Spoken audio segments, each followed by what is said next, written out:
நண்பா, welcomes to முன்னேறு தமிழா vlogs. நான் உங்கள் வித்யா. வாழ்க்கையில் சக்ஸஸ் ஆகணும்னு நினைக்கிறீங்களா? கண்டிப்பாக நான் சொல்கிற விஷயங்களை நீங்கள் கேளுங்க. இது உங்களுக்கு யூஸ்ஃபுல்லாக இருக்கும். இந்த 3 விஷயங்கள் தான் உங்கள் வாழ்க்கையை மாற்ற போகுது. இந்த வீடியோவில் நம்ம பார்க்க போகிறது கன்சிஸ்டன்சி. ஓகே, வாங்க உறவுகள், இப்போ நம்ம வீடியோக்குள்ளே போகலாம். லைஃப்பில் எல்லாருக்கும் ட்ரீம் இருக்கும். ஆனால் அந்த ட்ரீமை ரீச் பண்ணுறவங்கன்னு பார்த்தா ரொம்ப கம்மி தான். அவங்களுக்கெல்லாம் டேலண்ட் இல்லைன்னு நினைக்கிறீங்களா? இல்லை அவங்களுக்கு ஜெயிக்கணும்னு ஆசை இல்லைன்னு நினைக்கிறீங்களா?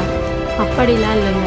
இந்த உலகத்தில் பிறந்த எல்லாருக்குமே ஆசை இருக்கும், ஏதோ ஒரு டேலண்ட்டும் இருக்கும். ஆனால் இங்கே ஜெயிக்கிறவங்களுக்கும் நமக்கும் என்ன வித்தியாசம் தெரியுமா? நமக்கு டேலண்ட் இருக்கும், அது மேலே ஆசையும் இருக்கும், ஆனால் அதை தொடர்ந்து பண்ணணுன்ற கன்சிஸ்டன்சி தான் நம்மக்கிட்ட இருக்காது. உதாரணத்துக்கு, நம்ம என்ன பண்ணுறோன்னா, ஒரு நாள் ஃபுல்லாக மோட்டிவேஷன் ஆகி இந்த கோல் அச்சீவ் பண்ணணும், அந்த கோல் அச்சீவ் பண்ணணும்னு நினச்சி அதுக்காக ஒர்க்கும் பண்ணுறோம். ஆனால் அது எத்தனை நாள் நீடிக்கும்னு பார்த்தா ஒரு 2 days 3 days, அதோடு நம்ம அதை விட்டுறோம். நீங்கள் நல்லா யோசிச்சு பார்த்தீங்கன்னா கண்டிப்பாக நம்ம அதை விட்டுருவோம்.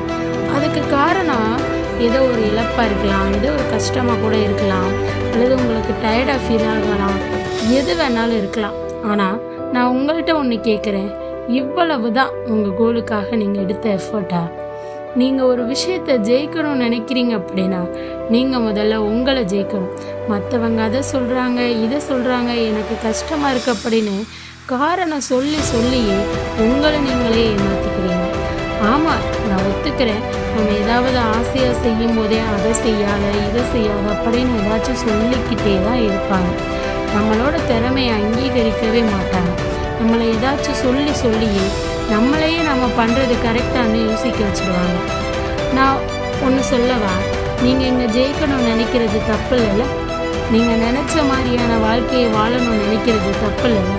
நீங்கள் நினச்ச மாதிரி வாழணும் அப்படின்னா, உங்கள் கனவை அடையணும் அப்படின்னா, என்ன கஷ்டம் வந்தாலும் யார் என்ன சொன்னாலும் உங்கள் கனவுகளுக்காக நீங்கள் ஓடணும். நீங்கள் இன்றைக்கி ஓட ஆரம்பித்தாதான் ஒரு 2 வருஷத்துலேயோ 3 வருஷத்துலேயோ நீங்கள் நினச்சதை அடைய முடியும். நான் இங்கே ஒன்று சொல்லவா? இங்கே ஜெயித்தவங்க எல்லாரும் ஈஸியாக ஜெயிச்சிட்டாங்கன்னு நாம் நினச்சிட்ருக்கோம், அப்படித்தானே? ஆனால் அவங்க இன்றைக்கி வேணால் பெரிய பிஸ்னஸ் மேனாவோ, தோனியாவோ, கோலியாவோ தெரியலாம். ஆனால் அவங்க அடையணும்னு நினச்ச கோலுக்காக எவ்வளவு கஷ்டப்பட்டாங்கன்னு நமக்கு தெரியுமா?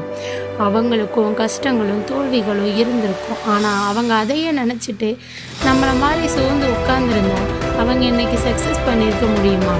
நான் ஒன்று சொல்கிறேன், நீங்கள் நினச்ச மாதிரி வாழணும் அப்படின்னா, உங்கள் கனவை அடையணும் அப்படின்னா, எத்தனை கஷ்டம் வந்தாலும் எத்தனை தோல்வி வந்தாலும் ஓடிக்கிட்டே இருங்க.